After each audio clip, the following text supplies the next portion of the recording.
Assalamualaikum warahmatullahi wabarakatuh. Halo rekan, di video ini saya Cuk Nur Hasni dan Saya Atika Raudah akan menjelaskan sedikit mengenai sejarah tentang Gereja Katolik Hati Kudus yang ada di kota Banda Aceh.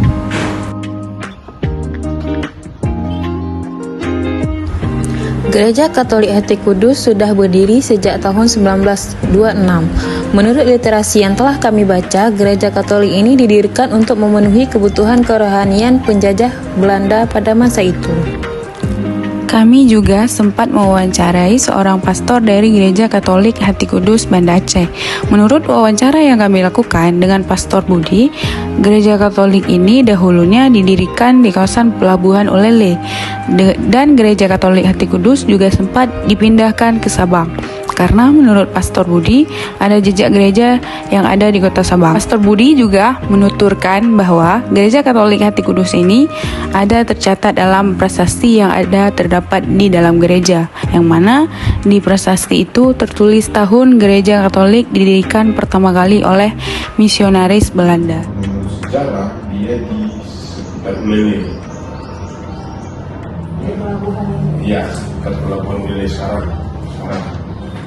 Kemudian ada satu masa dipindahkan ke Sabang gereja ini, tapi kemudian oleh orang misionaris Belanda, pastor-pastor Yesuit yang bisa membangun juga di sekitar sini. Jadi kalau prasastinya menuliskan tahun 1926 awal pembangunannya. Tapi kalau menurut sejarahnya dia sudah lebih tua kalau mengikut sejarah pembangunan di Sabang. Karena di Sabang sudah lebih tua dari yang ada di sini. Stasiunnya berarti masih ada sampai Masih ada jalan gereja. Tapi peninggalannya belum masih ada. Iya. Pastor Budi juga menuturkan bahwasanya saat gempa dan tsunami melanda Aceh pada tahun 2004 silam, Gereja Katolik ini tidak mengalami kerusakan yang begitu parah. Hanya mengenai halaman gereja saja dan hanya terdapat sedikit keretakan akibat gempa.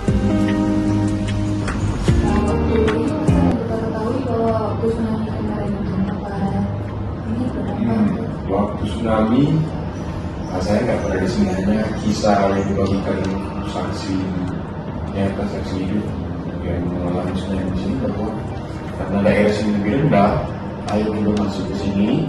Kemudian di daerah sekolah TK itu membangun juga jenazah terdampak ke sana, kan air yang dari jalan itu masuk ke daerah sekolah gereja sampai ke bawah. Jadi banyak juga jenazah ditemukan di sana.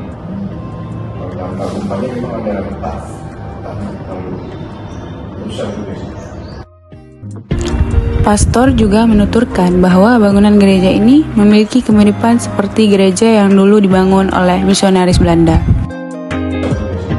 Dari segi bangunannya sendiri, apa itu memang berada di zamannya sekitar 11 atau 4 yang lalu?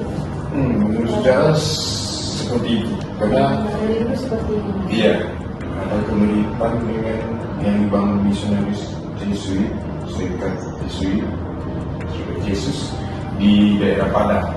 Jadi ada dua gereja yang kurang mirip. Iya.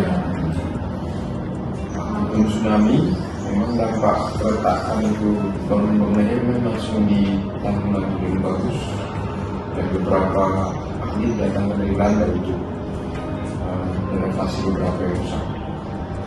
Kami berdua juga diizinkan oleh Pastor Budi untuk melihat isi dalam dari Gereja Katolik Hati Kudus ini. Mulai dalam foto-foto Di dalam gereja terdapat banyak kursi-kursi jemaat yang disediakan